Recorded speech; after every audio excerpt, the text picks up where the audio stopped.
اون از اصحاب رسانه که توی این بازی کمک کردن و یاور تیممون بودن تا بتونیم یه نتیجه‌ای که زمانهای متمادی بود که ما منتظرش بودیم با کمک هوادارا و اصحاب رسانه و بازیکن‌ها و کل مجموعه تیم رقم بخوره.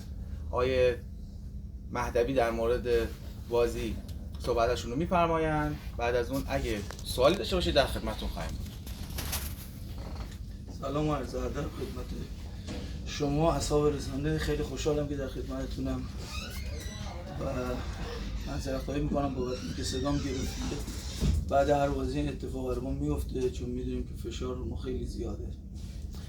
بالا شرایط بازی به هر حال ما میدونستیم بازی سختیه. تیم شهرراز یکی از تیم‌های خوب لیگ یک با توجه به فوتبالی که بازی میکنه و آقای همدانی معذرت میخوام آقای ستار زاره تیم بسیار خوبی تشکیل داده. به نظر من حق این تیم تو جدول خیلی بالاتر از این حرف هست، چون واقعا تیم با شخصیت و با لول بالایی فوتبال خیلی خوبی بازی میکنه. خیلی خوب پاس میدن به هم، گردش و بازی دارن.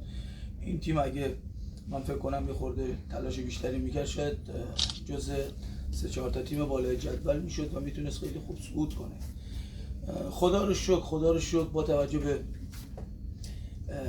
بازی سختی که داشتیم پیروز از زمین اومدیم بیرون. میدونستیم که تیم حریف چجوری بازی میکنه. تیم شهرراز نقطه ضعف و قدرت حریف رو میدونستیم و با توجه به اونا در طول هفته تمرین کردیم و تونستیم با توجه به شرایطی که داشتیم، خودتون دیدیم موقعیت‌های خیلی زیادی به دست آوردیم رو ارسال‌ها، چون میدونستیم که تیم حریف میتونیم از ارسال به گل برسیم و خدا رو شکر همین اتفاق افتاد و استمرار تمرین زحمت پشتکار بچه‌ها باعث شد که 3 امتیاز بازی رو بگیریم.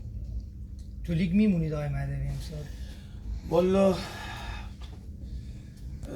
با شرایط برد امروزمون باز بازیامون پای امیدواریم تا روز آخر. میگم که هنوز هیچی مشخص نیست که تو لیگ بمونیم، ولی ما تمام زحمت و تلاشمون رو انجام میدیم و تمام سعیمون رو میکنیم که تا هفته آخر یا قبل از هفته آخر بتونیم تیم داماشو تو لیگ حفظ کنیم. و من اون هفته به تماشاگرامون بازی با آریو اسلام شهر قول دادم، گفتم ما 100% تو لیگ میمونیم و به این ایمان داریم، یعنی کادر فنی به این ایمان داره که تیممون تیم خوبیه.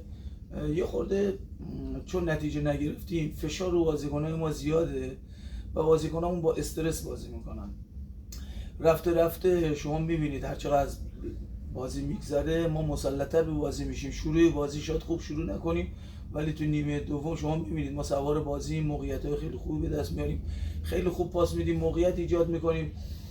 میگم اون استرس یه خورده باعث میشه که بازیکن نتونه اونجوری که باید فوتبالش رو ارائه بده، چون واقعا هم رو بازیکن‌های ما فشاره هم رو خودمون فشار زیادیه.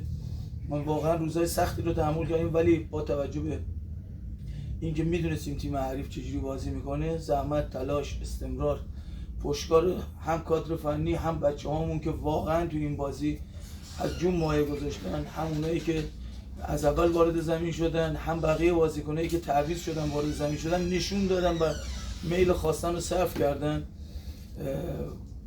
و با حمایت این هواداره پرشوری که ما داریم تو ورزشگاه که تا لحظه آخر از ما حمایت میکنن، تشویق میکنن، پشت ما رو خالی نمیکنن، این باعث دلگرمی ماست و باعث میشه که ما امیدوار باشیم به روزهای آینده و نتایج بهتری کسب کنیم. سوال دیگه داری؟ مرسی. ممنون. سوال فقط بازی هفته آیندهتون، یعنی نفت مهندس سلیمان، بله، اینو احساس میکنید که چه نتیجه‌ای ممکنه چون نفت برای بالاخره صعود به در واقع لیگ برتر داره تلاش میکنه. امروز که فجر سپاسی هم بود، به نظرتون بازی مشکلی میخواد؟ نگاه کنیم ما میدونیم تیم نفت مهندس سلیمان چجوری بازی میکنه. تیم نفت مهندس سلیمان تیمی نیست که رو زمین بازی کنه، بیشتر ارسال میکنه از خط دفاع به حمله و در طول هفته رو اینا کار میکنیم. میدونیم اونا هم دنبال اینن که سهمیه لیگ برتر کسب کنن، ولی ما هم دنبال اینیم که سقوط نکنیم. تیم داماش تیم بزرگیه و مطمئن باشید اونجا با برنامه میریم دنبال این هستیم که یک امتیاز بازی رو بگیریم، ولی سه امتیاز بازی دور از دسترس نیست. تمام سعی کنیم اول برای یک امتیاز، بعد ان دست پر برگردیم از منچستر. مرسی. مرسی. قربون خسته شما نباشید. برم. تشکر. مرسی.